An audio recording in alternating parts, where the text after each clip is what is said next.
안녕하십니까. 오늘 이승만과 한미동맹이라는 주제로 말씀드리게 된 이충근입니다. 이 큰 주제가 사실로 도전한 현대사라고 되어 있습니다. 지금 대한민국 현대사가 사실적이지 않다라는 그런 의미라고 생각이 됩니다. 최근 그 여론조사를 보니까 우리 국민들이 이승만 대통령에 대해서 잘 모르는 것이 아니라 대통령이 존재했다는 사실도 모르는 것 같다는 그런 생각이 들었습니다. 이승만 대통령이 워낙 위대하신 분이니까 이승만 대통령, 대한민국을 부정하는 사람들이 이승만 대통령을 국민들한테 제대로 가르치지 않았습니다. 우리나라는 말이죠, 어느 나라보다도 국제 정치에 의해서 영향을 받는 사람들입니다. 영향을 받는 나라입니다. 그렇기 때문에 국제 정치적인 감각이 탁월하신 분이 이 나라를 건국해야 되고, 그리고 이 나라의 기초를 쌓아야 되는데, 바로 이승만 대통령이 대한민국이 나가야 할 이 전 세계 그 파도를 거쳐 나가는 나라입니다. 우리나라는 쉽게 얘기하면은 그 망망대해에 파도가 높습니다. 거기를 항해하는 작은 배라고 말할 수 있는데, 바로 이 작은 배를 올바르게 나갈 수 있는 그 길을 개척하신 분이 이승만 대통령이라고 얘기할 수 있고, 그 올바르게 나가는 방향 중에 하나가 한미동맹이라고 말할 수 있습니다. 그래서 오늘 이승만과 한미동맹이라는 주제로 말씀을 드리겠습니다. 여러분, 우리나라는 한번 망했던 나라입니다. 역사에서 없어진 적이 있는 나라다 하는 그런 얘기입니다. 죽었던 나라다 하는 얘기죠. 그런데 나라가 망하게 된 것은 지금부터 한 110년 전입니다. 1910년에 우리나라가 일본에게 식민지가 됐습니다. 합병돼 가지고 나라가 없어졌습니다.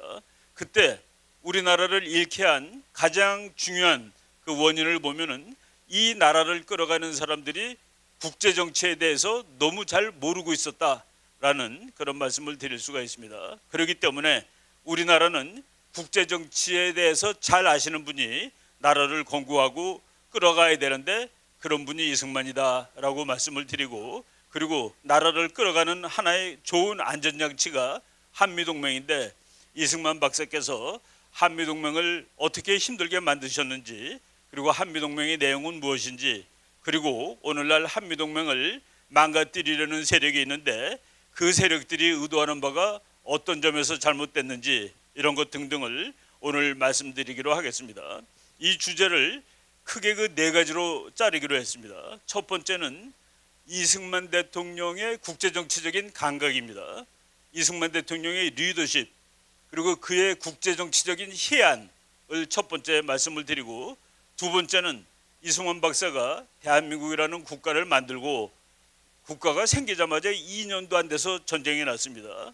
전쟁을 승리로 이끌고, 그리고 전쟁을 끝난 다음에 이 나라를 지금 70년 이상 평화가 있게 한 아주 중요한 국제적인 장치인 한미동맹을 이승만 대통령께서 만드셨는데, 그 과정에 대해서 말씀을 드리겠습니다.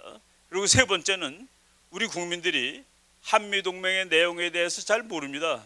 한미동맹이 A4로 이렇게 인쇄를 하면은 겨우 종이 한 장짜리에 불과한데, 그것을 읽어본 사람이 저는 우리나라 그 고위급 정치가 중에서도 몇 되지 않는다는 그런 생각이 들 정도로 우리 국민이 한미동맹의 내용에 대해서 잘 모르는데, 오늘 그 내용에 대해서 말씀을 드리겠습니다. 그리고 마지막으로 최근에 한미동맹을 파기하려는 세력들이 많이 있습니다. 이승만 대통령이 살아계신다면은 한미동맹을 파기하는 세력들을 준엄하게 꾸짖을 것이라고 생각이 됩니다. 오늘 한미동맹을 파기하려는 세력들의 그 문제점이 뭔지, 그들의 의도가 뭔지에 대해서 또 말씀을 드린 것으로 오늘 강의를 진행하도록 하겠습니다. 첫 번째, 이승만 대통령의 리더십, 그리고 그의 국제정치적인 해안입니다.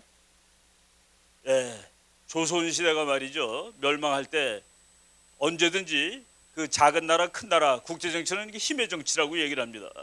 우리나라는 뭐 옆에 있는 나라들에 비해서 조금 작은 편입니다. 지금 2021년에 대한민국은 세계에서 12번째 되는 막강한 나라가 되었습니다만은, 그럼에도 불구하고 우리나라 옆에 있는 나라들이 세계적인 강대국이기 때문에 상대적으로 약한 편이죠. 조선시대 때 물론 그랬습니다. 조선이 거의 끝나갈 무렵 여러분 우리나라 인구가 2천만 정도 됐습니다. 조선 말엽의 인구가 2천만인데 2천만을 지키기 위해서 군대가 어느 정도 필요한데 조선이 망할 때 군대가 8천 명밖에 없었다는 얘기 여러분들 아실 겁니다. 8천 명 가지고 나라를 도무지 지킬 수가 없는 것이죠. 그럴 때 외교라도 잘해가지고 안전한 국제 정치의 방도를 따라가야 되는데 그 당시에 조선이 의존했던 나라가 러시아입니다. 러시아인데 러시아는 그 당시 세계의 강대국들인 영국, 특히 영국 그리고 미국이 저 나라 아무래도 문제가 많을 것 같아. 러시아 저 나라를 막지 않으면 앞으로 세계가 어려울 거야라는 좀 이렇게 긍정적이지 못하고 부정적인 인식을 가지고 있던 나라가 부정적인 인식을 받고 있던 나라가 러시아입니다. 그런데 여러분들 다 아시다시피 우리나라 고종이 러시아의 국가 안보를 의존했죠. 러시아랑 친하게 지냈습니다. 그때 영국이 그리고 미국이 이게 조선이 러시아랑 친해지게 되면은 러시아의 세력이 한반도로 나가고 태평양으로 나가고 그래서 세계를 위험하게 할 것이다. 차라리 일본이 한반도를 가지게 하는 것이 더 낫겠다라고 해가지고 영국과 미국이 일본을 적극적으로 도와주고 러시아가 한반도를 점령하는 것보다는 차라리 일본이 점령하는 것이 낫겠다라는 생각으로 일본이 한국을 결국은 다 점령하는 세력이 되고 말았습니다. 그때 국제 정치가 어디로 가는지를 올바로 알고 계셨다면은 우리 고종께서 이런 이 참화를 피할 수도 있지 않았을까라는 생각이 듭니다. 나라를 뺏긴 다음에 참 우리 국민들이 전 세계 각지로 흩어졌습니다. 이승만 박사도 흩어진 사람 중에 한 분인데 이승만 박사가 젊었을 때부터 얼마나 국제 정치에 대해서 예민한 감각을 가지고 있었는지를 말씀드리겠습니다. 여러분들이 지금 잠깐 보는 이 책이 매국노 고종이라는 책인데 최근에 와서 우리나라가 멸망했을 때 우리나라의 국가를 이끌어가는 사람들이 국제 정치에 대해서 너무나도 무감각했다는 사실을 지금 후세 학자들이 이렇게 지적을 하고 있는 그런 책들이 최근에 많이 나오고 있는데 그 중에 제가 최근에 읽으면서 아주 감동을 받았던 책입니다. 매국노 고종이라는 책. 매국노로 이렇게 비하하는 것이 아니라 우리가 역사를 다시 알고 이런 일을 당하지 말자 하는 그런 충정에서 쓴 책이라고 저는 생각을 합니다. 윤치호 일기라는 책을 보면은 러일 전쟁, 러시아하고 일본하고 전쟁했죠. 제물포 앞바다에서 폭탄이 막 날아다닐 때 고종은 점쟁이들의 말을 믿고 궁궐 기둥 밑에다가 큰 솥을 묻었다. 이런 참 미신을 가지고서 나라를 지키겠다는 생각을 몰상식이라고 말씀드릴 수가 있습니다. 바로 이승만 박사가 1875년생이니까 우리나라가 망할 무렵에 한 20대 정도 된 사람입니다. 이승만 박사는 서구 문물을 받아들였을 뿐만 아니라 실제적으로 행동도 그렇게 한 사람입니다. 제가 얼마 전에 세브란스 병원을 갈 일이 있어서 갔더니만은 거기에 병원 기념관이 있는데 세브란스 병원을 만든 의사 중에 한 분이 에비슨 박사라는 분입니다. 미국의 의사인데 그분 집에 가서 이승만 박사가 그때 박사가 되기 훨씬 전이죠. 이 상투를 깎는 그 그림이 이렇게 그려져 있는 것을 보고서 몸소 근대화를 실천한 분이구나라는 그런 생각을 하고 제가 사진을 이렇게 한번 찍어봤습니다. 이승만 박사가 29살 때 쓴 책입니다. 독립정신이라는 책인데 저는 저 책을 제가 유학을 갔다 와서 30대 중반이 넘었을 때 읽어봤습니다. 읽어보면서 저 책이 29살 때 썼다는 것을 알고서 제가 많이 좌절했습니다. 제가 29살 때 미국을 유학 갔는데 미국 가서 공부를 하고 온 내 자신이 나는 지금 이승만 박사께서 박사가 되기 훨씬 전에 29살 때 쓴 저런 책을 쓸 수 없다라는 생각을 가졌습니다. 옆에 있는 청일전기라는 책이 있는데 저 책은 25살 때 쓴 책입니다. 그것도 감옥에서 청나라와 일본이 전쟁한 이야기를 썼는데 저는 그 앞에 서론을 읽고서 저분은 25밖에 안 됐을 때 박사밖에 훨씬 전에 이미 거의 박사 수준의 국제 정치학을 이해하고 계셨다라는 생각을 했을 정도입니다. 그리고 저것은 이제 박사 논문입니다. 미국의 영향을 받은 중립이라는 그 책으로 연세대학교에서 이제 연세대 출판부에서 번역이 나왔는데 저거는 미국의 영향을 받은 중립, 제목은 그렇게 돼 있지만은 미국을 통해서 우리나라가 국가 안보를 확립할 수 있겠다라는 그 아이디어가 이미 박사학위 논문에도 나와 있다라는 그것을 알 수 있게 해주는 책입니다. 이승만 박사께서 말이죠, 2차 대전이 일어나기 직전에 그때 일본이 그 미국에 대해서 참 뭐라고 그럴까요? 이 PR을 잘했습니다. 그래서 많은 미국 사람들이 일본에 대해서 좋게 생각하는 거예요. 그러니까 이승만 박사가 미국 사람들한테 경고합니다. 여러분, 지금 일본이라는 나라에 대해서 이렇게 좋게 생각하시면 큰일 납니다. 일본은 곧 전쟁할 나라예요. 그래가지고 일본이 속이 어떤 나라인지, 일본 그 책 제목이 Japan Inside Out입니다. 일본의 내막기라는 말로 우리말로 번역도 됐고, 일본의 가면을 벗긴다라는 그 번역도 나왔습니다. 그러니까 일본의 속을 한번 알아봐야 된다. 미국 사람들, 일본의 속이 어떤지, 일본의 속이 얼마나 검은지 아세요라고 쓴 책인데, 저 책을 써가지고서, 저 책 쓸 때는 이미 이제 박사를 받은 후죠. 저 책을 말이죠, 출판사들이 인쇄를 안 해주려고 그래서 출판사를 찾는데도 대단히 애를 먹었던 책입니다. 그런데 전쟁이 딱 터지고, 저 책 나온 지 1년밖에 안 됐을 때 전쟁이 터진 다음에 미국 사람들이 놀랬습니다. 이승만 박사의 그 희안에 감탄을 하고, 저 책이 그 당시에 거의 베스트셀러가 됐던 이런 책입니다. 지금 제가 이승만 박사의 그 국제정치적인 감각을 얘기하는 것은 이승만 박사가 대통령을 하실 동안 이승만 박사의 그 지적인 능력은 전 세계 최고급의 그 엘리트에 속하던 사람이었다는 얘기입니다. 영국의 처칠을 능가했고, 그리고 미국의 루즈벨트 윌슨을 능가하는 그런 그 대단한 트루만 대통령을 훨씬 능가하는 그런 지식인이 대한민국을 만들고 끌어갔다라는 그 말씀을 드리기 위해서 이승만 박사의 그 지식을 지금 말씀을 드리는 겁니다. 여러분들 다 아는 카이로 회담이라는 게 있습니다. 우리나라 중고등학교 책에 나오죠. 우리가 그냥 배우긴 이렇게 배웠습니다. 카이로 회담에서 그 미국, 영국, 그리고 이제 중국 3거두가 대한민국이, 그때 대한민국이 아니죠, 그때는 조선이 참 노예 상태에 신음하고 있는 것을 불쌍히 여겨서 곧 독립을 시켜주기로 했다라고 했는데, 제가 이제 공부를 쭉 하면서 보니까 사실 독립시켜주기로 약속을 한 것이 아니더라고요. 거기에 그 문장을 보면은 한국은 in due course라는 말이 있습니다. 그 영어로 해석하기가 대단히 어려운 말인데, in due course, Korea shall become free and independent. in due course, 적당한 절차를 밟아서 한국은 자유롭고 독립된 국가가 될 것이다. in due course라는 것은 적당한 절차라는 뜻인데, 시간적으로 적당하다는 소린지 절차가 적당하다는 소린지 이런 아무런 그 내용이 없습니다. 그리고 적당한 절차를 밟아서 독립 안 시켜도 되는 겁니다. 적당한 절차니까. 적당한 절차를 밟아서 1년 후에 독립시켜도 되는 겁니다. 적당한 절차를 밟아서 30년 후에 독립시켜도 되는 겁니다.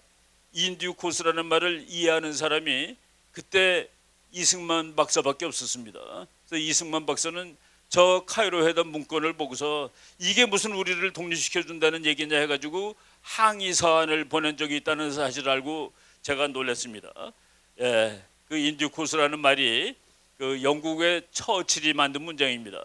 맨 처음에 말이죠, 미국 그 대통령이 보좌관한테 여기 말을 한마디 써보라 그랬더니만은 가장 빠른 시일 내에 한국을 독립시켜야 된다라고 썼답니다.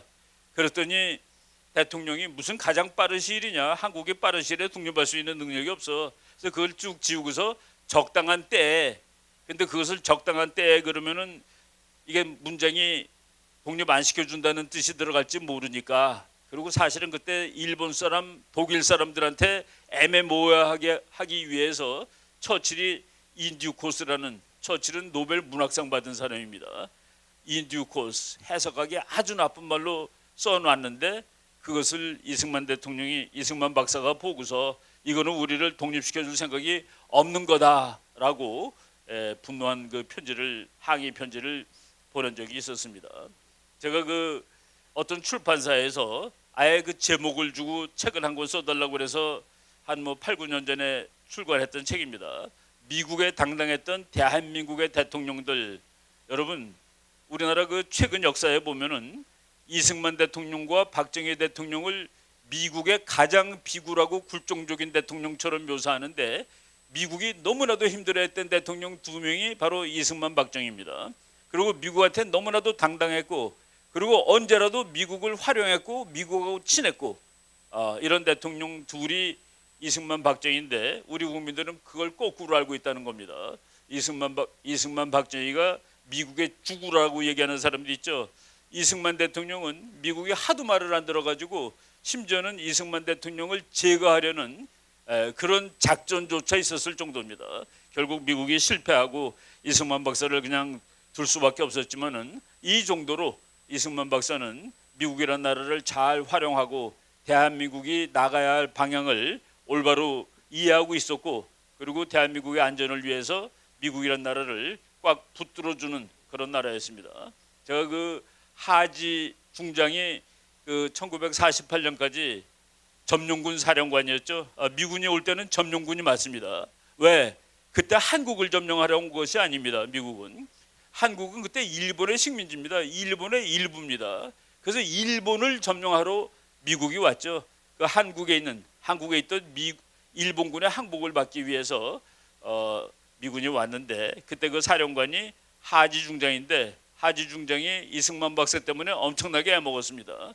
이승만 박사는 하지 중장 정도하고 상대할 사람은 사실은 아니었죠. 하여간 그 복잡한 군정 기간 동안 이승만 대통령은 우리가 다 알고 있는 건국 4대 정신의 국가를 만들었습니다. 자유민주주의 국가를 만들었고, 시장경제가 지배하는 나라, 그리고 한미동맹, 미국이란 나라와 잘 결탁해서 이 나라를 끌어간다. 그리고 기독교의 정신, 기독교의 국론, 여러분들이 다 아시는 주제라고 이제 말씀을 드릴 수가 있습니다. 그래서 이승만 박사가 많은 오해를 받는데, 이승만 박사가 나라를 분단시켰다는 오해를 받습니다.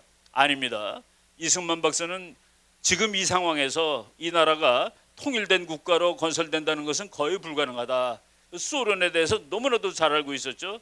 그래서 정읍에서 한국에서만이라도 정부를 수립하는 수밖에 없습니다 라고 얘기를 했는데, 저것이 바로 이승만 대통령이 한국을 분단한 기원이다라고들 다들 우리 국민이 얘기하고 있습니다.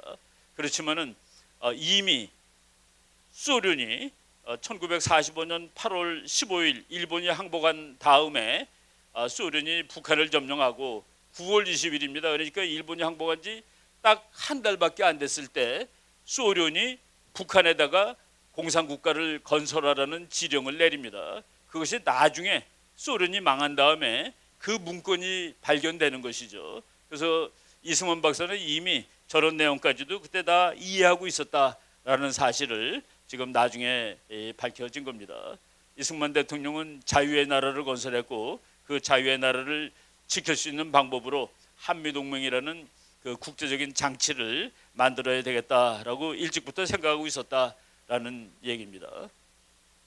예, 이거는 이승만 대통령이 우리나라 제가 이제 국제 정치를 공부하다 보면은 1942년, 43년 보면은 대한민국, 그래서 대한민국이 아니라 그때 조선이죠.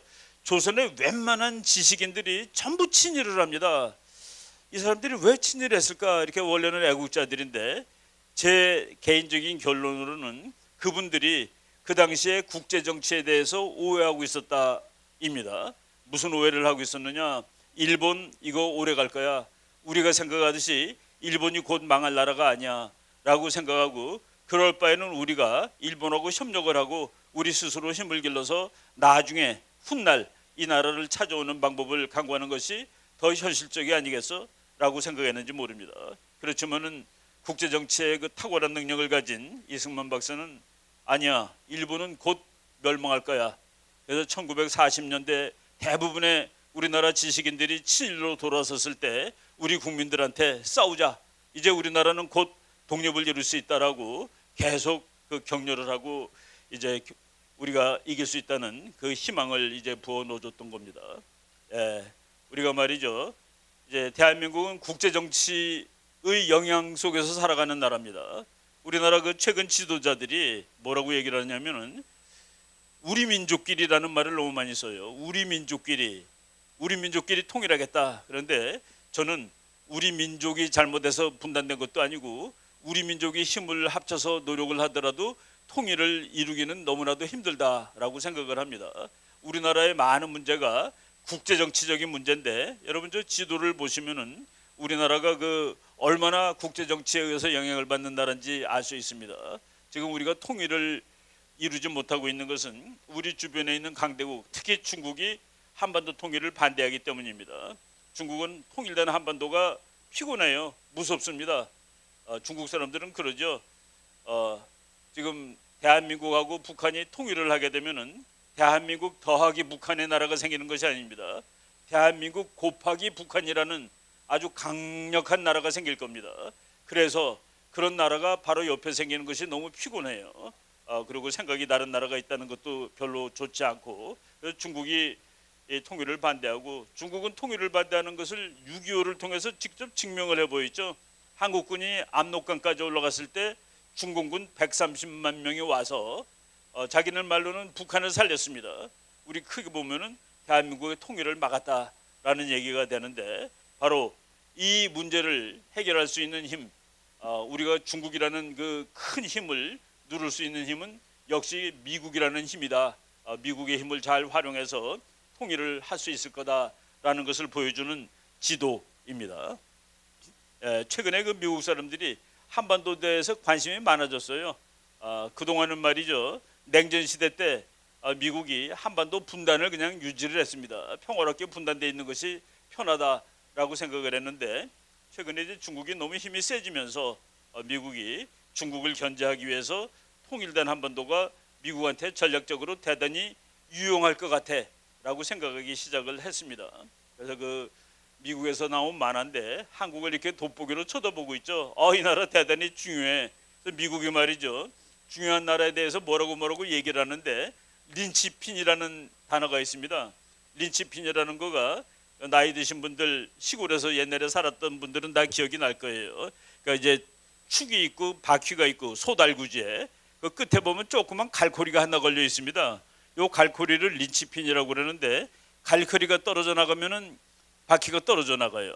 그래서 미국이 린치핀이라는 말을 쓰면서 중요하다고 표현하는 나라가 세계에 두 나라가 있는데 그게 한국하고 인도입니다. 인도 엄청나게 큰 나라죠. 인도를 통해서 중국을 견제할 수 있다라는 그런 의미인데 한국도 마찬가지다.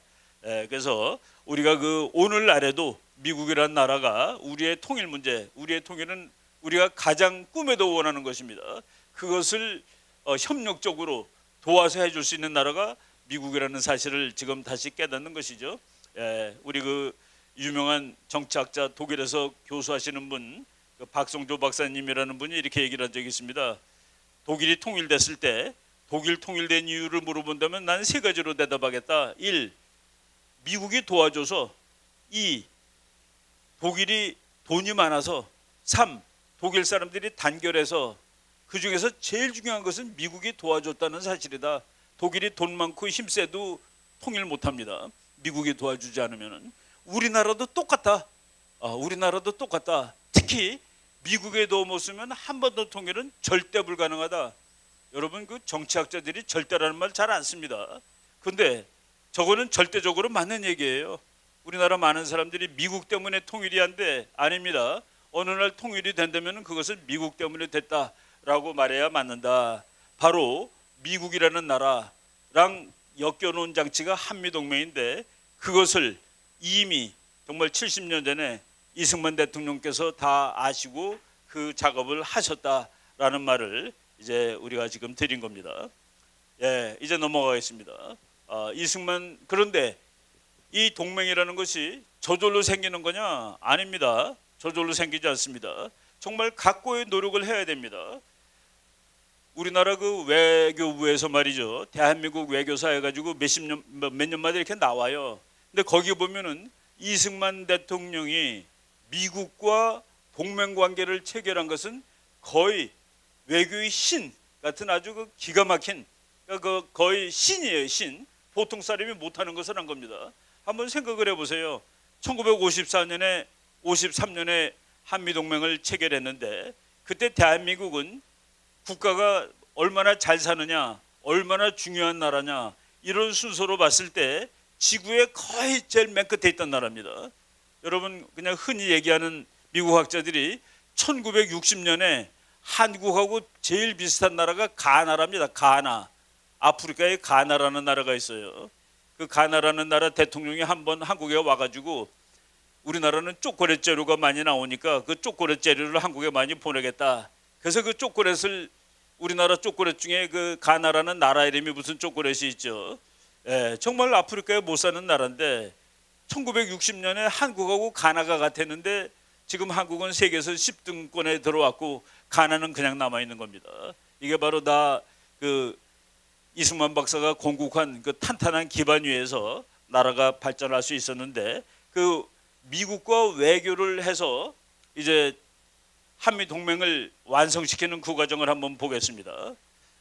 대한민국 건국 자체가 이미 소련이라는 나라가 강대국으로 등장한 다음에 그리고 북한이 이미 나라 모습을 갖춘 후에 많은 사람들이 우리가 생기고 북한이 그 다음에 생겼다라고 얘기를 해요. 우리는 8월 15일 날 생기고 북한은 9월 9일 날 생겼으니까 한국이 먼저 생겼으니까 북한이 자기네들도 할 수 없이 만든 거 아니냐. 우리 국제정치학자들은 말이죠. 이 나라가 언제 완성됐느냐를 봤을 때 그 나라의 군대가 언제 완성됐느냐를 보는데 북한 군대가 1948년 2월 달에 완성이 됩니다. 그러니까 북한은 이미 그리고 대한민국이 나라를 선포할 때를 기다리고 있다가 그리고 자기가 나중에 함으로써 니네가 했기 때문에 우리가 나중에 했다라는 그런 그 참 대단히 정치적인 것이죠. 우리가 이제 그런 그 역사적인 그 곡해 오해에 속거나 넘어가면 되지 않습니다. 우리나라는 이미 북한이라는 정말 대한민국을 공산주의로 통일시키려는 그리고 나라가 생기기 이전부터 정말 막강한 군사력을 갖춰놓은 북한이 건설된 다음에 사실은 나라가 생긴 거라고 이제 보시면 되죠. 우리나라를 만드는 과정에서 이승만 대통령은 미국한테 일부러 의존했습니다. 알고서 의존했습니다. 많은 사람들이 비겁하게 그렇지 않습니다. 국제정치에서 줄 잘 쓰는 것은 옛날이나 지금이나 똑같습니다. 심지어는 강대국도 줄 잘 못 쓰면 안 됩니다. 일본이 세계에서 몇 번째 가는 강대국인데 1차 대전 때는 줄을 잘 서가지고 승자에 들어가고 많은 이익을 취했는데 2차 대전 때 줄을 잘못 쓰는 바람에 저렇게 원자탄까지 맞고 망한 것이죠. 바로 이승만 박사가 줄을 잘 썼다. 그것을 요새 말로 하면은 올바른 전략을 가지고 있었다라는 얘기가 되는데 미국이라는 좀 세계적인 강대국을 이제 뒷배경으로 삼아가지고 나라를 건설했죠. 이승만 박사는 말이죠. 우리나라를 점령하러 왔던 미국이 이제 대한민국이라는 나라가 생겼으니까 이제 이 나라가 이 뿌리를 내리고 그리고 안전보장을 지킬 때까지 가면 안 된다라고 얘기했는데 그때 미국 사람들은 한국이 그다지 중요하지 않다고 생각을 했습니다.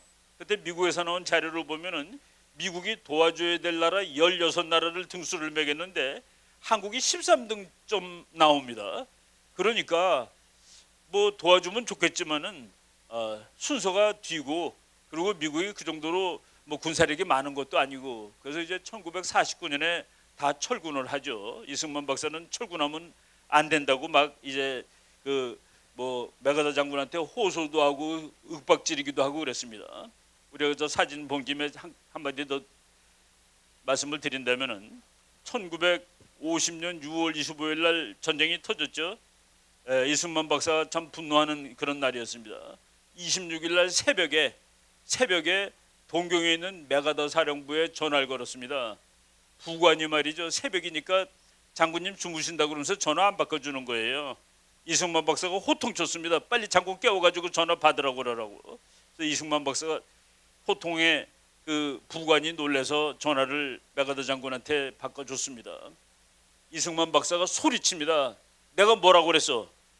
한국에 있는 미군 철군하면 전쟁 난다고 내가 얘기하지 않았어. 예, 전쟁 났으니 당신 알아서 책임지시오 라고 호통을 쳤습니다.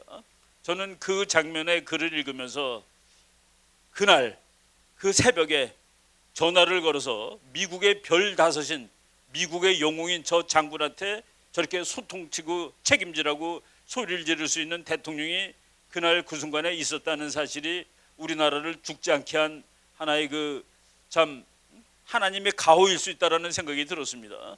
그 장소에 저런 분이 없었더라면은 뭐 북한이 일주일 만에 부산까지 점령하는 것이죠. 이승 백여다 장군이 바로 내 도와주겠다라고 이제 약속을 하고 한국 전선으로 달려오는 겁니다. 여러분 저 지도 한번 보세요.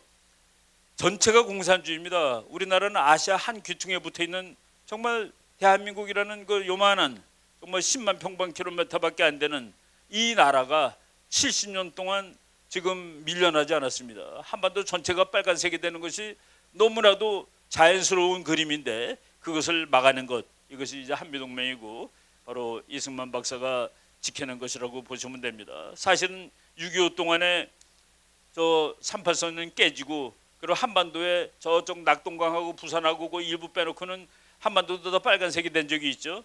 지금 그것을 이제 지금 우리가 다시 회복을 해가지고 오늘날까지 오고 있는 것입니다. 이렇게 그 우리한테는 지극히 불리한 그런 국제정치 상황이었는데 이것을 지금까지 그래도 우리가 자유민주주의를 지탱할 수 있게 해준 안전장치 중 하나가 이제 한미동맹이다. 한미동맹 탄생에 대해서 최근에도 좋은 얘기들이 많이 나오는데 저런 책들 보면은 정말 이승만 박사가 고생을 해서 만들어 놓은 안전장치구나.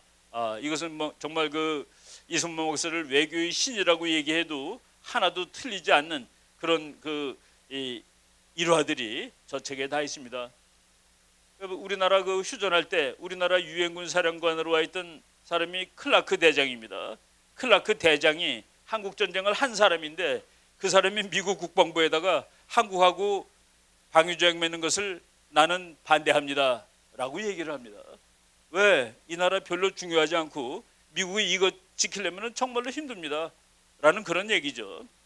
그거를 미국이 코를 꿰가지고서 미국이 사인하게 만든 그 과정을 뭐 우리가 저거 하나만 얘기하더라도 며칠 밤을 새도 다 얘기하기 어려울 겁니다. 북한이 전쟁을 일으켜가지고 그 조금 남은 파란색 자유국가 자유진영의 마지막 그 최전선을 빨간색으로 바꾸려고 얘기를 했던 것이죠. 최근에 그 뭐 프란체스카 여사가 쓴 아까 제가 말한 그 1950년 6월 26일 새벽에 동경에 전화가 와서 호통쳤다는 얘기를 제가 저 책을 통해서 이제 봤던 기억이 납니다. 이런 책들 그리고 미국이 우리를 도와줬는데 저 사진이 그 서랍 속에 있다가 최근에 발견된 사진이래요. 해피 뉴 이어 프롬 코리아 1952 한국 전쟁에 와 있던 미군 병사들입니다. 1951년 연말에 찍은 사진 같아요. 저분들은 지금 살아계시면 거의 90살 가량 됐을 것 같습니다. 그때 20살이라고 치더라도 저분들 중에서 1951년 연말이니까 그러고 나서도 전쟁을 거의 2년을 다 했는데 저분들은 다 살아계셨는지도 모르겠고 살아서 미국 다시 돌아갔더라도 지금쯤은 뭐 몇 분이 살아계실지 그런 생각을 하게 됩니다. 바로 저런 그 미국이란 나라를 한국에 엮여놓은 이런 그 대통령이 이승만이다라는 얘기죠. 미국 사람들이 6.25 때 와가지고 지게 지고 다녔습니다.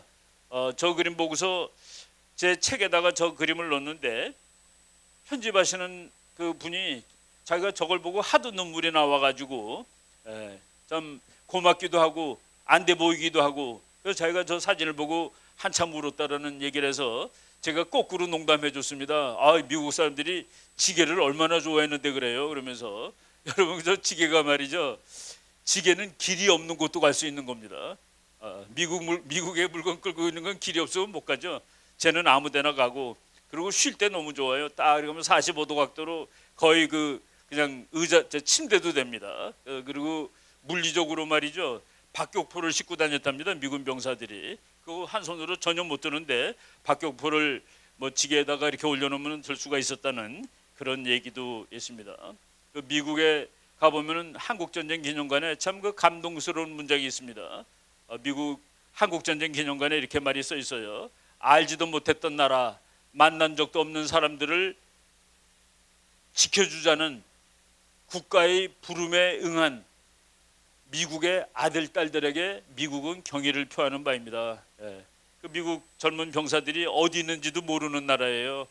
그리고 만나본 적도 없는 사람들, 그 사람들이 공산국가의 침략을 받아서 위태롭게 돼 있는데 저 사람들을 구해 줍시다 라고 국가가 불렀더니만은 응답해서 와서 이렇게 싸운 사람들, 이 사람들한테 미국 정부는 경의를 표합니다 라는 말이 미국의 그 한국전쟁 기념관 다 있습니다.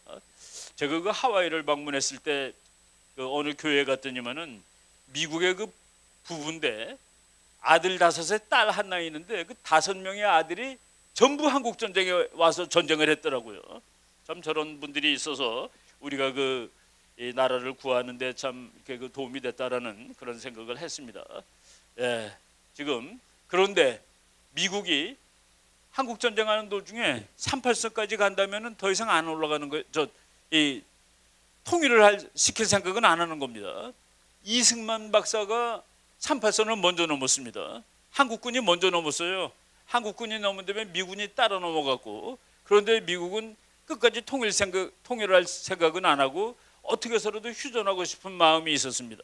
그래서 이승만 대통령은 절대로 이 전쟁은 통일까지 가야 된다, 휴전은 안 된다, 그러면서 이승만 박사가 전략을 생각하는 것이죠. 그렇지만 미국이란 나라는 그때 이제 냉전 초기인데 또다시 세계대전을 일으키는 그런 위협을 감수하지는 않을 것이다. 소련하고 싸움 이런 걸 안 할 것이다. 그 대신에 우리가 휴전에 동의하는 대신에 한미 방위조약이라는 것을 얻어내야 되겠다. 한미 동맹이라는 것을 얻어서 휴전이 되더라도 이 나라의 안전을 탄탄하게 지켜야 되겠다. 그래서 그 과정에 이승만 박사하고 미국이 막 줄다리기를 하는 겁니다. 이승만 박사는 싸우겠다고 그러고 미국은 휴전하자고 그러고, 그래서 방공포로 석방 같은, 이건 뭐 정말 결정적인 사건이죠. 이승만 대통령이 미군 사령관한테 지휘권을 다 맡겨놓고 그 사람들을 석방시켰다는 건 지휘권을 그냥 다시 뺏어와 버린 거랑 마찬가지입니다. 이런 그 우여곡절을 거쳐서 이제 한국 전쟁이 끝난 다음에 미국이 오케이, 한국과 동맹조약, 방위조약을 맺어주겠다는 약속을 이제 받아내죠. 제가 아까 말씀드렸듯이 클라크 유엔군 사령관이 1953년 4월 18일, 그러니까 전쟁 끝나기 한 석 달 전에 현 시점에서 한국, 미국 두 나라가 안보조약 체결을 고려하지 않을 것을 건의합니다. 한국하고 동맹 맺지 말라는 그런 얘기죠. 뭐 대부분이 다 반대했습니다. 그래서 미국은 미국 국무부가 이제 반대를 많이 하고 그러니까 이승만 대통령은 국무부에 간첩들이 많다라고 막 소리 지르고 그랬죠. 결국 1953년 10월 1일 전쟁 끝나고서 한 2달 지난 후에 미국 워싱턴에서 이제 두 나라가 사인을 하게 되는 겁니다. 그래서 저 한미 상호방위조약을 체결을 했을 때 국제사회는 사실은 놀랐죠. 미국이라는 세계 최고의 나라가 어디 있는지도 모르는 조그만 나라가 전쟁 나면 와서 도와주겠다고 약속을 하는 법이 어딨냐. 그것도 비슷한 나라가 하는 것이지. 지금 우리나라 사람들이 일부 좌파들이 그래요. 일본하고 한국하고 필리핀 이런 나라들이 다 미국하고 조약인데 한국 것이 제일 우리한테 불리하게 돼 있다. 그렇지 않습니다. 한국 거가 불리하게 돼 있지 않아요. 일본은 미국이 저 나라가 또 힘이 세지고 그러면 안 되니까 그냥 누르는 하나의 방편으로 방위조약을 맺은 겁니다. 너는 군대 가지면 안 돼. 내가 알아서 다 너를 지켜줄 거야. 필리핀이라는 나라는 그렇게 중요하지 않았는데도 불구하고 미국의 식민지였고, 그리고 미국이 뭐 오랫동안 그러니까 우리가 일본의 식민지였듯이 필리핀은 미국의 식민지였습니다. 그런 그 관계가 있어가지고 이제 미국이 필리핀하고 동맹을 맺어준 겁니다. 어떤 사람이 그래요. 일본은 말이지 우리나라처럼 미국이 지휘하지 않는다고. 그렇게 말하면서 일본은 독립적이니까 지휘하지 않는데 우리는 미군의 지휘를 받는다고. 일본군은 말이죠, 미군하고 전쟁을 함께 하지 못하게 돼 있는 군대입니다. 미군은 총을 쏘면은 일본군은 총알을 갖다 주는 군대예요. 우리는 함께 총을 쏘는 군대고, 그래서 미국이 우리를 지휘를 하는 겁니다. 함께 총을 쏘니까. 일본은 함께 총을 쏘는 군대도 아니에요. 너네들은 탄약이나 날라. 이렇게 그 구조가 다른 것을 알아야 되는 것이죠. 한미동맹은 동맹의 역사상 세계에서 가장 잘된 동맹 중에 하나입니다. 뭐 동맹이 성공적인 동맹이 되기 위해서 몇 가지 요인이 있는데 군사적으로 통합되어 있는 지위가 하나인 경우를 가장 훌륭한 동맹이라고 칩니다. 그리고 70년 동안 동맹의 원칙이 뭡니까? 전쟁을 막는 건데 전쟁을 막았고, 그리고 그 부수적인 그 산물로서 대한민국이 경제 발전을 해서 세계적으로 잘 사는 나라가 되었고, 이런 것들을 우리가 다 따져보면은 한미동맹은 정말로 괜찮은 동맹이고 성공적인 동맹이고 어디 갖다 내놔도 부럽지 않은 동맹이다라고 말씀드릴 수가 있습니다. 우리는 이제 미국과 동맹이 돼가지고, 그래서 냉전 체제, 우리는 자유주의의 맨 앞에 섰습니다. 세계가 두 개로 쪼개져서 싸웠죠. 공산주의, 자유주의. 우리나라가 자유주의의 맨 앞에서 그래서 그 냉전을 하면서, 그래서 우리는 냉전에 대해서 기억이 별로 좋지가 않아요. 왜? 맨 앞에 서 있었거든. 싸울 때마다 큰 싸움은 없었지만 그 작은 모든 싸움을 우리가 한 그런 상황입니다. 그 대신에 또 미국은 우리한테 반대급부를 많이 또 해줬다고 볼 수가 있죠. 예, 한미동맹이 어떤 내용을 가지고 있느냐, 뭐 짧은 문장이기 때문에 우리가 한번 읽어보도록 하겠습니다. 한미동맹은 대한민국이 어떻게 기여를 했느냐. 예, 한미동맹 그 본문이, 여러분 그 제가 국제조약집이라는 그 뭐 우리 공부하는 사람들이 한 권씩 다 가지고 있습니다. 보면은 한미동맹은 한 페이지예요. 한 페이지. 한 페이지짜리 이 종이 한 장 가지고 70년 동안 한국에서 전쟁을 막은 겁니다. 근데 저 종이만 가지고 된 것은 아니고 저 종이에 써 있는 그 문항이 6개입니다. 6개 중에서 네 번째 문항이 이제 미국과 한국은 동맹국이 됐기 때문에 미국은 육군, 해군, 공군을 한국 땅에다가 배치시키고 한국은 그것을 배치하라고 허락한다라는 문장이 나오는데, 그것 때문에 지금까지 우리가 한국에서 전쟁이 안 나고 평화가 유지되고 있는 그런 얘기입니다. 아주 그 한 장밖에 안 되는 아주 짧은 문서인데 그거를 보겠습니다. 한미동맹은 적용 범위가 어디냐? 우리나라 사람들이 말이야, 미국이 왜 자꾸 우리 보고 중국하고 싸우자 그래서 참 골치 아파 죽겠어? 왜 이라크에서 싸우는데 한국 보고 오라고 그래? 뭐 이런 식으로 얘기를 합니다. 미국이 자꾸 한국을 끌어내려고 그런다 이거죠. 이라크하고 싸우는데 한국 오라고 그럴 때는 우리가 안 가도 됩니다. 왜냐하면 한미동맹의 범위가 태평양 지역으로 되어 있습니다. 태평양 지역. 그러니까 한반도가 아니에요. 북한만이 아닙니다. 그러니까 태평양 지역에서 문제가 생길 때 미국과 한국은 협력한다. 그러니까 중국이 포함되는 겁니다. 아마도 대만도 포함되는 겁니다. 이 법적으로 태평양 지역이라는 말이 여러 번 나옵니다. 그래서 이제 태평양 지역에서 미국과 한국이 안보 위협에 공동으로 대처한다라고 되어 있습니다. 그리고 뭐 2조 3조 저것만 읽어보면은 옛날 말이라서 그런지 이것만 가지고서 이렇게 나라를 막을 수 있겠나 하는 그런 생각이 많이 들어요. 전쟁 나면은 두 나라는 서로 협력한다. 협력해서 어떻게 싸울지를 뭐 논의한다. 뭐 이렇게 되어 있습니다. 근데 이제 우리가 그 당시에 그 이승만 박사라든가 이런 사람들이 그 문장이 너무나 애매모호하다. 나토식으로 바꿔주세요라고 그랬습니다. 나토는 그 유럽에 있는 방위조약이죠. 거기는 어느 일국에 대한 공격은 전체에 대한 공격으로 간주하고 즉각 반응한다. 우리도 즉각 반응하는 거로 바꿔주세요라고 졸랐습니다. 근데 이제 미국은 즉각 반응하는 거로 문장은 바꿔주지 않았습니다. 대신에 미국은 군대를 동두천 의정부에다 갖다 놨습니다. 여기다 군대를 갖다 놓으면 이게 즉각 반응이야. 북한이 서울 오려면 반드시 의정부 동두천을 거쳐야 되니까 이게 더 중요해. 글자를 바꾸는 것보다 아예 미군이 서울 위에 있는 것이 더 중요하지. 그래서 몇십 년 동안 북한이 서울을 점령하기 위해서는 반드시 미국하고 싸우지 않으면 안 되는 그런 상태를 유지하고 있었던 겁니다. 3조는 태평양 지역, 또 이제 다시 한번 확인을 했죠. 4조가 이겁니다. 상호적 합의에 의하여 미 합중국의 육군, 해군과 공군을 대한민국의 영토 내와 그 부근에 배치하는 권리를 대한민국은 이를 허여하고, 옛날 말이죠. 미군이 이제 한국과 한국 주변에 배치가 되는데 한국은 이것을 허락한다. 그리고 미국은 그것을 수락한다. 그래서 지금 이제 미군이 여기 주둔하는 근거는 뭐 일본군을 점령하러 왔던 미군은 49년 6월 달에 다 갔습니다. 그리고 그다음에 한국 전쟁하러 왔던 미군이 이제 있는데 그 미군이 전쟁 끝난 다음에 1953년 10월 1일 날 맺은 한미방위 조약에 의해서 이제 조약에 의해서 여기 와 있는 겁니다. 그래서 지금 여기 있는 미군은 한미 상호 방위 조약 때문에 있는 미군이에요. 그러니까 종전 선언이 됐으니까 가라가 말이 안 되는 겁니다. 한미 방위 조약이 폐기되어 가는 거예요. 바로 그런 우리가 법적으로 따지자면은 그런 얘기를 할 수 있다. 그리고 이제 뭐 본조약은 어떻게 그 비준하고 6조 보세요. 본조약은 무기한으로 유효하다.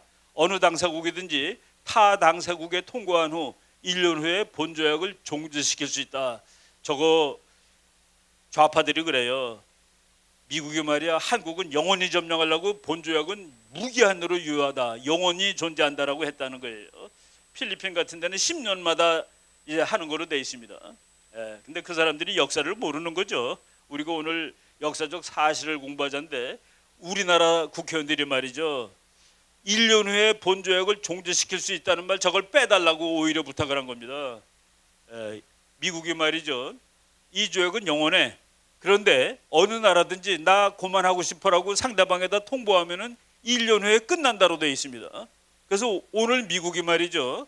야, 나 한국하고 동맹 그만하고 싶어 그러면 내년 오늘 끝나는 거로 되어 있습니다. 또는 우리나라에서 야, 미국 나 동맹 이제 그만할래. 그럼 1년 후에 끝나게 되어 있습니다. 그때는 묻고 따지지 말자로 되어 있는 거예요. 그래서 저걸 빼달라. 우리나라 사람들은 미국이 아무 때나 관둘 수 있다는 내용이 들어가 있지 않느냐라고 얘기했습니다. 근데 우리나라 좌파들은 미국이 한국을 영원히 지배하려고 저렇게 했다는 거예요. 그러니까 말이 안 되는 얘기를 하는 것이죠. 필리핀은 10년마다 했는데 우리는 왜 무기한으로 유효하다라고 했느냐. 그래서 그 5조 보면은 양국 국회에서 비준을 해야 되는 것이죠. 그런데 미국은 1953년 10월 1일 날 사인을 했고 국회에서 오케이 이거 조약이하고 비준한 것이 그해 겨울입니다. 근데 우리는 저 문장 빼달라고 버티고 있었던 거예요. 한국은 저 문장 좀 빼달라. 그래서 우리나라 국회에서는 1954년 11월 18일 날 비준했습니다. 1년 후에. 그래서 저 효력이 53년 10월 1일 날 사인했는데 효력은 54년 11월 18일부터 발휘했. 이런 그 역사를 우리가 알고 있어야 되는 것이죠. 그래갖고 저것이 오늘날까지 이 나라를 지키는. 그래서 이제 미군이 주둔하고 정말 한반도의 전쟁을 실질적으로 억제하는 것이 주한 미군이다라고 말씀을 드릴 수 있는 것이죠. 주한 미군의 기능은 뭐냐? 여러분 미군 없으면 우리나라는 북한한테 지냐? 저는 안 진다고 주장합니다. 안 져요. 북한이 덤비면은 우리가 싸워서 북한을 격퇴하고 대한민국을 지킬 수 있습니다. 그런데 한번 생각해 보세요. 지금 북한하고 전쟁하면은 우리가 이게 공들여서 만들어 놓은 이것들이 다 부서질 텐데 그래서 이기면 뭐 할까? 그래서 오늘날은 말이죠. 전쟁에서 이기는 것이 중요한 것이 아니라 전쟁을 아예 나지 못하게 하는 것이 더 중요합니다. 원천적으로 전쟁이 일어나지 않아야 되겠다. 그래서 옛날에는 방위, 국토 방위, 방위하면 돼. 방위는 공격했을 때 내가 격퇴해서 이기는 게 방위입니다. 그런데 요새는 아예 오질 마라. 오질 마라. 그건 전쟁 억지죠.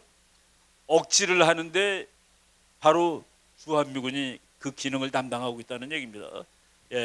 미군이 3만 명이 물론 힘이 막강하지만은 그것만 가지고 전쟁을 막을 수는 없어요. 그런데 전쟁 나면은 여기 있는 미군이 북한한테 막 탱크에 찢기고 포에 맞아서 죽고 그러면은 본토에 있는 몇십만 미군이 안 오겠습니까? 지금 현재 계획으로는 약 70만 명의 미군이 오는 거로 되어 있습니다. 그러니까 북한이 아예 공격할 엄두를 못 내는 겁니다. 디터런스라고 그래요. 이걸 디터런스. 아예 하질 못하게 하는 것. 주한미군의 기능은 전쟁이 아예 일어나질 못하게 하는 것입니다. 그러니까 북한군한테 물어보세요. 한국군 70만이 무섭니? 미군 2만 8천 명이 무섭니? 미군 2만 8천 명이 미군 70만이 되니까 무서운 겁니다. 그래서 70년 동안 전쟁을 억제를 한 겁니다. 그 동안에 우리는 우리 젊은 친구들이 그래요. 교수님, 우리는 우리나라를 우리가 지키는 게 더 중요하지 않습니까? 맞죠? 당연히 더 중요하지. 근데 왜 미군이 있어요? 그래서 제가 어느 남학생이 그러길래 자네 말이야 혹시 미군이 가면은 그리고 우리 힘으로 기르려면은 자네 군대 가서 10년이 있어야 될지도 모를 걸. 북한은 가서 10년이 있습니다. 우리나라는 지금 2년밖에 안 있는데면요. 바로 미군이 있기 때문에 그것이 가능한 겁니다. 미군이 없다면은 우리 힘으로 나라를 지키려면은 우리 젊은 친구들이 군대 가서 5년 있어야 될지 7년 있어야 될지 알 수가 없습니다. 북한은 10년이니까 바로 이런 것들. 그리고 미군 때문에 우리나라는 지금 세계적인 산업 국가입니다. 다른 나라들이 우리나라에 투자를 많이 해요. 많이 하는데 여러분 여기서 사는 사람보다 미국에서 사는 사람이 한국에 대해서 더 불안해합니다. 우리는 오래 지나서 불안을 잃어버렸어. 불안해지 잘 몰라. 그런데 외국 기업들이 돈을 투자했을 때 저 돈이 혹시 공산주의자들한테 다 점령당하면 안 되겠지. 미군이 있으니까 괜찮을 거야. 그래서 미군이 있다는 사실 때문에 한국이 위험한 나라가 아닌 곳으로 되고 그래서 투자를 하는 겁니다. 그런 말 있죠. 주한미군이 나가게 되면은 전쟁이 나는 것보다 경제가 더 먼저 망가질지 모른다고. 요새 여러분 돈 빠져나가는 데는 몇 초 걸립니까? 딱 누르면 되죠. 엔터 누르면 돈 다 빠져나가는 겁니다. 그래서 주한미군의 기능이 한반도의 전쟁을 억제하는 기능, 그리고 한국 경제의 그 안전판 노릇을 하는 기능, 이런 것들을 하고 있다. 저 사진 또 봅니다. 이승만 박사가 미국을 붙들어두기 위해서 미군이 전쟁하러 왔을 때 그랬습니다. 맥아더 장군, 당신이 한국군을 지휘하시오. 뭡니까? 미군이 한국군 70만, 그때 이제 한국군 100만 집시다 다 해서 이 100만 대군을 당신이 지휘해. 그래서 이 전쟁을 꼭 승리로 이끌어줘. 그 편지를 보냈을 때 맥아더 장군이 귀화의 용맹스러운 대한민국 군대를 지휘하게 된 것은 영광입니다. 나는 이 전쟁을 반드시 승리로 이끌어 드리겠습니다. 라고 얘기를 했습니다. 그래서 작전 통제권, 요새 그런 말 있죠. 왜 전쟁 나면 미군이 지휘를 하느냐고. 우리가 해야지. 그 이승만 박사가 준 거라고. 이승만 박사는 미국의 코를 꿰기 위해서 준 겁니다. 그러면 이승만 박사가 그걸 주고서 쩔쩔맸느냐? 쩔쩔매지 않았어요. 부산에서부터 이제 한국군 미군이 밀고 올라옵니다. 그래가지고서 38선에 저쪽 강릉이 있는데 한국군이 먼저 도달했어요. 이승만 박사가 그 강릉에 있는 38선에 도달한 한국군 장군 정일곤 장군입니다. 정일곤 장군한테 전화 걸었어요. 장군 지금 뭐 하고 있는 거요? 38선에 도달했습니다. 아니 도달했으면은 넘어가야지. 각하께서 맥아더 장군한테 작전 지휘권을 맡기셨기 때문에 맥아더 장군이 넘으라고 그래야지 넘을 수 있습니다. 라고 얘기를 하니까 이승만 박사가 노한 음성으로 장군, 귀관은 누구 부하요? 각하 부하입니다. 그럼 넘어가시오. 넘어간 날이 1950년 10월 1일. 그게 오늘 우리나라의 국군의 날이 된 겁니다. 10월 1일 날 한국군이 넘으니까 이제 사실은 법적으로는 반칙이죠. 미군 장군한테 지휘권을 줬는데 우리 대통령이 넘어가라고 그랬으니까. 그게 바로 대통령의 뭐라고 그럴까? 내가 총차령관은 나야. 그리고 내가 작전 지휘권을 줬지만은 언제든지 저 친구가 잘못하면 내가 다 할 수 있는 거야. 라는 그런 생각을 가지고서 미국한테 당당했다는 얘기입니다. 그리고 이 맥아더 장군은 거기에 순응했습니다. 맞아, 이거 넘어가야 되는 거야 하고서 전쟁을 했죠. 근데 그 전치 작전 통제권을 지금 뭐 차조원에 만에 그러면서 이제 뭐 그걸 찾아오는 것이 우리 민족의 독립과 자존이고 어쩌고 저쩌고 그러는데 독립과 자존이 아닙니다. 사실은 그 얘기 잠깐만 해드리고 우리가 이제 결론 부분으로 넘어갈 텐데, 이승만 대통령이 보니까 미군 따로 한국군 따로 싸우는 거예요. 그런데 군사 원칙은 유니티 오브 코맨드라는 말이 있습니다. 지휘 통제가 단일화됐을 때 그 부대가 싸움을 제일 잘해요. 나폴레옹이 그렇게 얘기했습니다. 나폴레옹은 세계적인 그 군사 전략가인데, 똑똑한 장군 여러 명이 지휘하는 부대보다 조금 똑똑하지 못하더라도 장군 한 사람이 지휘하는 부대가 전쟁을 더 잘한다. 그러니까 지휘 통제가 단일화돼야 된다는 그런 얘기입니다. 그래서 한국 그 이승만 대통령이 이 전쟁을 하는 특별한 기간 동안 미군이 우리 한국군을 다 지휘해서 이 전쟁을 승리로 이끌어 주세요. 그리고 미군은 맥어더 장군은 너무 감사합니다. 이 전쟁을 반드시 승리로 이끌어 드리겠습니다. 그리고 이승만 대통령은 맥어더 장군하고 아주 친합니다. 나이는 이승만 대통령이 5살이 위인데 아주 절친이에요. 그래서 맥어더 장군의 그 전략을 잘 압니다. 맥어더 장군은 말이죠, 미국에서는 조금 고집불통 장군이라고 비판하는 사람들도 있어요. 그 사람은 고집불통인데 뭐냐면은 전쟁은 시작됐으면 무조건 이겨야 된답니다. 무조건. 중간에 정치적으로 타협하고 이런 건 없어. 전쟁은 승리 외에는 다른 대안이 없어. 바로 이승만 박사가 그것을 정확히 알고서 당신 한국군 지휘해라고 얘기했던 것이죠. 그런데 이제 자꾸 문제가 생기다 보니까, 무슨 문제가 생기냐? 우리나라의 정치에 군대가 개입하는 거예요. 뭐 부마 사태도 가고 광주도 갔다. 그러니까 우리 국민들이 미군이 보냈다라고 그러는 겁니다. 자꾸. 근데 미군은 내가 보내지 않았어.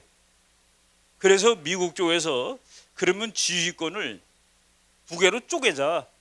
전쟁이 나면은 내가 하지만은 평소에는 한국군은 한국군이, 미군은 미군이. 그래서 평시작전 통제권, 전시작전 통제권으로 이 작전 통제권이 쪼개집니다. 그래서 김영삼 대통령 때예요. 뭐 여러분들이 그 날짜까지 다 알 필요는 없는데, 김영삼 대통령 때 평시에는 한국군이 한국군을 지휘하고 미군은 미군을 지휘하는데, 전쟁이 나면은 미군이 다 지휘하자라고 약속을 했습니다. 그래서 이제 시간이 이렇게 흐르는데, 갑자기 노무현 대통령 때 전쟁 났을 때 지휘도 못하는 게 독립군이냐, 왜 미군이 지휘해야 돼? 라고 얘기를 하는 겁니다. 이승만 박사의 그 얘기를 보면 그런 말을 할 필요가 없는 것이죠. 전쟁을 효율적으로 하기 위해서 한 사람이 지휘하는 걸로 되어 있는데, 그래서 노무현 대통령 때 달라고 그랬더니 미국이 그래 가져가세요 그런 겁니다. 미국이 안 줄 줄 알았는데 가져가라는 거예요. 왜 미국은 가져가라고 했습니까? 책임 안 지려고. 그거 책임이 얼마나 경감이 됩니까? 근데 우리가 지휘를 할 수 있는 능력이 사실은 없었습니다. 그래가지고 이제 노무현 대통령이 미국이 가져가라고 그랬는데, 곧 가져가 그랬는데 몇 년 있다가 가져오겠습니다 해가지고 2012년 4월 17일 날 가져오겠다고 그랬습니다. 2012년 4월 17일? 4월 17일은 또 뭡니까? 1월 1일이 아니고. 저는 아직 제가 이 부분에 대해서는 연구를 끝내지 못했는데, 4월 17일 저게 무슨 날일까? 누구 생일인가? 거꾸로 읽으면 7월 14일이 되죠. 7월 14일이 6.25 때 미군이 우리 작전 지휘권을 받은 날입니다. 저거를 생각하고 저렇게 했다 그러면은 저거는 국가안보 문제를 가지고서 조금 좀 장난친 거예요. 저거는 안 되는 겁니다. 왜? 우리가 저걸 받아오려면은 예산도 따와야 되고 무기도 사와야 되고 뭐 이런 거. 그래서 1월 1일이라든가 무슨 어떤 그 일일 날 해야지 저거를 4월 17일. 그런데 이제 이명박 정부가 도무지 2012년 4월 17일까지 우리가 전시작전 통제권을 행사할 능력이 안 된다. 돈도 더 들고. 그래서 몇 년 더 연기시켜 다오. 그래서 미국이 그래 연기시켜 줄게. 그래서 2015년 12월 1일로 연기됐습니다. 한 3년 뒤로 밀린 것이죠. 박근혜 정부가 됐을 때 2015년 12월 1일도 우리가 제대로 시간이 안 된다. 그래서 좀 확 뒤로 밀리자 2020년대 중반에 북한 문제가 많이 해결됐을 때, 그때 전쟁 나면 우리가 지휘하는 거로 바꾸자라고 해놓은 겁니다. 그런데 문재인 정부가 들어선 다음에 빨리 가져오겠다. 내가 임기 중에 가져오겠다. 근데 임기 중에 가져오려면 내년 5월까지 가져와야 되는데 임기 중에 가져오는 일은 못하게 됐습니다. 미국이 그래 가져가세요. 다만 전쟁이 나면은 그래도 한국이 잘 지휘해서 이겨야 되니까 지휘할 수 있는 능력이 있는지를 보여주세요. 보여주세요. 그럼 보여주고 미국이 보고서 가져가도 되겠소. 그러면 드리겠소. 라고 얘기를 했는데 보여줄 기회가 없었습니다. 왜 없었는지 아세요? 한미 연합훈련을 안 했잖아. 몇 년 동안. 몇 년 동안 연합훈련을 안 해가지고 보여주질 못했다라는. 그 지금은 일단 뭐 박근혜 대통령이 말했던 2020년대 중반 남북한 관계가 한참 좋아질 때 그때 받아오는 거로. 근데 그거를 노태우 대통령 때부터 시작을 한 거예요. 그래서 이제 우리나라 대통령을 결치면서 지금까지 왔는데 이거가 말이죠. 이제 이것이 국가 자존심의 문제냐? 그렇지 않아요. 여러분 전시라는 말이 뭔지를 잘 아셔야 되는데 전쟁이 나면은 미군이 지휘한다라고 되어 있습니다. 미군이 지휘한다. 그런데 전쟁이 났다는 것을 어떻게 아는데 이게 문제예요. 연평해전은 전쟁으로 치질 않았습니다. 그런데 만약 북한군이 탱크를 500대 끌고 내려왔다 쳐봐요. 그러면은 우리나라 사령관하고 미군 사령관이 이거 전쟁으로 봐야 되겠죠라고 합의를 해야 됩니다. 그 장군 2명이 합의를 하면은 국방장관한테 갑니다. 국방장관 2명이 이거 전쟁 맞습니다. 이거 전쟁 맞아요. 그러면 그것이 대통령한테 또 올라갑니다. 두 나라 대통령이 이거 전쟁 맞습니다라고 하면은 전시예요. 그리고 그러면은 미군이 지휘하는 겁니다. 그러니까 이것이 전시라고 말해줄 수 있는 최종 결정권을 우리 대통령이 가지고 있습니다. 이거 전시 아니에요. 우리가 할 수 있어요. 그러면은 미군이 지휘하지 않는 거예요. 그러니까 이거는 하나의 과정의 문제지 무슨 뭐 독립군이냐 뭐 자존의 문제냐 자주의 문제냐가 아니다는 그 얘기입니다. 정말 자주가 그렇게 애탄다면은 이거 전쟁 아닙니다라고 그러면 되는 거예요. 그럼 우리가 다 지휘하는 겁니다.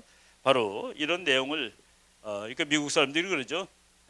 전시작전 통제권, 평시작전 통제권 이게 전쟁이 났다고 자동으로 전시가 되는 것이 아니라 한국 대통령이 전시에 합의를 해줘야지 전시가 되고 그래야지 미군이 지휘하게 되는 것이다 라고 이제 얘기를 하고 있는 것이죠.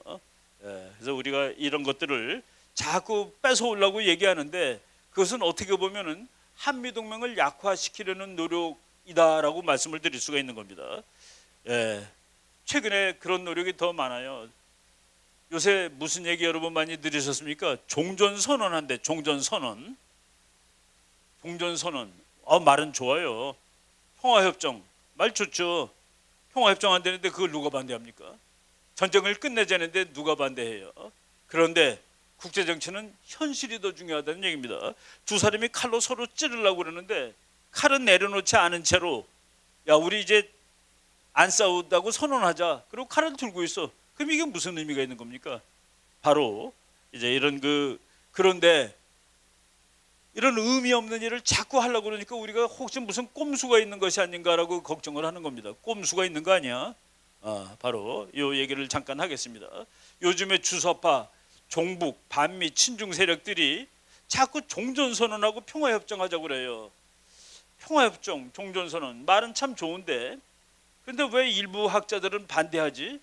저 사람들도 보니까 대한민국을 참 사랑하는 사람들 같고 국가안보를 소중하게 여기는 사람 같은데 왜 전쟁을 끝나고 평화협정을 맺자는데 그거를 왜 반대할까? 보통 사람들이 생각할 때는 좀 애매해요. 어렵습니다. 전쟁을 끝내자는데 왜 반대할까? 여러분 국제정치에 보니까 말이죠. 평화선언이 엄청나게 많아요. 평화선언이 엄청나게 많은데 어떤 학자가 계산을 한 사람이 있습니다. 예수님 태어나기 전 1500년서부터 1860년까지 그러니까 3360년 동안에 국제정치에 평화선언이 있는 걸 다시 보니까 8000개가 넘는데요. 8000번의 평화협정이 있었고 그리고 평화협정을 맺을 때마다 평화협정을 맺는 사람들은 이제 평화가 영원히 지속될 거야 라고 기대를 했는데 다시 전쟁이 일어나는 데까지 2년이 안 걸렸답니다. 그러니까 평화선언을 하고서 평화협정을 맺고 전쟁이 일어나는 데까지 2년이 걸리지 않았다. 그리고 어느 학자는 말이죠. 평화선언을 한 나라, 종전선언을 한 나라, 불가침 조약을 맺은 나라들이 전쟁을 하는 거야 라고 얘기를 했습니다. 그거는 맞는 말이죠. 우리나라가 멕시코랑 평화선언할 가능성이 0이죠. 왜? 전쟁을 할 가능성이 원천적으로 없으니까. 우리가 전쟁을 할지도 모를 나라들하고 사인을 하는데 보통 시간 벌기입니다. 시간 벌기. 그 둘 중에 하나는 시간 벌기예요. 우리는 좋은 마음으로 북한 우리 종전선언을 하지 할지 모르지만은 북한이 지금 받아준다면은 그것은 필경 시간 벌기입니다. 그리고 시간 벌기. 그리고 너네들은 평화 선언을 했으니까 이제 그러니까 긴장이 풀리죠. 미군도 가야 되죠. 아마 그럴 겁니다. 종전선언을 만약 이루어진다면, 지금 그 이루어질 가능성은 거의 없습니다. 이루어진다면은 북한이 그럴 겁니다. 야, 한국에 유엔군 사령부 있는데 그 유엔군 사령부는 6.25 때문에 만든 건데 이제 6.25라는 전쟁이 이제 끝나지 않았냐? 지금까지는 휴전이니까 유엔군 사령부가 있었지만은 이제는 종전이 됐으니까 유엔군 사령부 가야 되는 거 아니야? 라고 얘기할 수 있습니다. 유엔군 사령부는 그래서 좀 힘들어요. 저는 유엔군 사령부는 전쟁 종전 선언을 하게 되면 해체될 가능성이 있다고 봅니다. 유엔군 사령부는 사실은 그렇게 뭐 중요한 역할을 하지는 않아요. 왜냐하면은 한미 연합사가 다 하니까, 한미 연합사가 중요한 기능을 다 합니다. 미리 알고서 박정희 대통령 때 유엔군 사령부만 가지고서는 북한을 막을 수 없을지도 몰라. 그러니까 더 확실한 장치는 한미연합사령부라는 걸 만들어서 이거로 막아야 돼. 그래서 한미연합사를 만들었고 유엔군 사령부는 그냥 옆에 있습니다. 그런데 유엔군 사령부가 언제 좋냐? 이제 조금 있다가 북한 무너질 거예요. 저는 그렇다고 봅니다. 그러면은 질서를 잡으러 군대가 들어가야 되는데 거기 미군이 들어가거나 한국군이 들어가면은 국제사회에서 시비 걸 수가 있습니다. 근데 유엔 깃발을 들고 유엔군이 들어가면은 문제가 없어요. 그래서 통일의 시기가 다가왔을 때 유엔이 있다는 게 얼마나 좋은가라는 그 생각을 할 수가 있는데, 바로 종전선언을 하게 되면은 북한이 유엔군 사령부 해체라고 요구할 겁니다. 이미 그 얘기 하고 있죠. 북한의 그 유엔 대사라든가 그 간부들이 유엔군 사령부를 해체라는 말을 벌써 막 떠들고 있습니다. 한국이 종전선언을 하자고 그러니까. 그런데 미국은 순서가 틀렸다. 우리 대통령은 그래요. 종전선언을 하면 북한이 핵을 내려놓지 않겠냐. 미국은 핵을 내려놓으면 종전선언을 할 수 있는 것이지. 실제와 이상과 현실, 이상과 현실입니다. 우리는 너무 이상적이에요. 이상이 너무 심하다 보니까 환상이 됩니다. 환상은 없는 거야. 있지 않은 겁니다. 전쟁은 나쁜 거야라고 그럼 누가 모릅니까? 여러분, 전쟁은 나쁜 거야라는 선언 역사적으로 있습니다. 1928년에 켈로그는 미국의 외무장관입니다. 부리앙이라는 사람은 프랑스의 외무장관인데 그 두 사람이 선언을 했습니다. 이 세상의 모든 전쟁은 다 불법이야. 1928년에. 그리고 많은 나라들이 그래 맞아. 전쟁은 불법이지. 여러분, 1928년서부터 지금까지 전쟁 몇백 개 났습니까? 몇 개가 아니라 몇백 개입니다. 그래, 이 몇백 개가 다 불법이라서 그래서 못 막는 거예요. 그거는 주한미군, 한미동맹, 대한민국 국군, 이거로 평화를 지키는 것이지, 야 우리 평화합시다 해서 평화를 지켜지지 않습니다. 저 그림 여러분들이 한국군하고 미군하고 훈련하는 그림인데, 미군이 한국군을 그렇게 좋아한대요.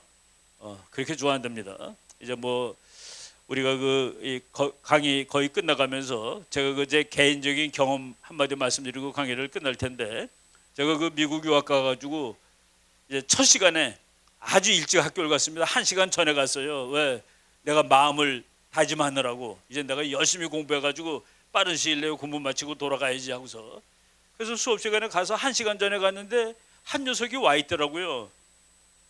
미국 사람, 백인이 와 있어요. 그래서 내가 뭐 좀 멋쓰게 가지고 서로 마주보고 앉았는데 보니까 머리를 빡빡 깎았더라고요. 백인인데. 그래서 군인같이 생겼습니다. 그랬더니 그 친구가 나 군인 맞아요 그러더라고. 자기 군인이래요. 미국 해병대 소령이랍니다. 그래서 내가 그러냐, 나는 한국에서, 그러면서 나보고 너는 어디서 왔냐. 그래서 나는 한국에서 왔지. 그랬더니 그 미군 소령이 엄지척하면서 락 머린 넘버 원 그러더라고요. 내가 락 머린 넘버 원을 못 알아들어가지고 What is 락 머린? 락 머린이 뭔데? 라고 얘기했더니 리퍼블릭 오브 코리아 머린 넘버 1.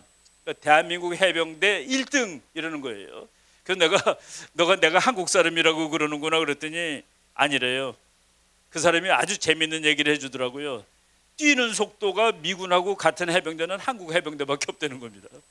그러니까 악바리로 뛰는 거죠, 한국 해병대는. 그래서 미군이 한국을 그렇게 좋아하고, 그래서 지금 미국 사람들은 뭐 무슨 파티 할 때마다 같이 갑시다는 한국말로 해요. 같이 갑시다 그러는 겁니다. 한미동맹을 잘 유지하고 그러면 통일할 수 있어요. 지금 통일을 적극적으로 반대하는 나라들은 많은데 적극적으로 찬성하는 나라는 사실 없습니다. 그럼에도 불구하고 한국의 통일을 전략적으로 지지하고 도와줄 수 있는 나라가 미국입니다. 통일을 하게 되고 대한민국 강대국 되고, 강대국 된 다음에도 미국과 우리가 이 동맹을 유지할 경우에 한국은 세계 정말 5등 안에 들어가는 강대국이 될 수 있습니다. 바로 그와 같은 안전장치를 이미 70년 전에 다 구상하시고 만든 그 이승만 대통령에 대해서 우리가 공부를 열심히 해야 됩니다. 올바른 역사를 알아야 됩니다. 사실로 도전한 현대사, 이 프로그램이 우리나라 지금 너무 현대사가 왜곡돼 있고, 어느 나라가 자기 역사를 이렇게 나쁜 역사라고 얘기하는, 사실 나빠도 좋다라고 얘기하는 게 국가들이 보통 하는 일 아니겠습니까? 이런 것들을 우리가 이제 고쳐 나가야 됩니다.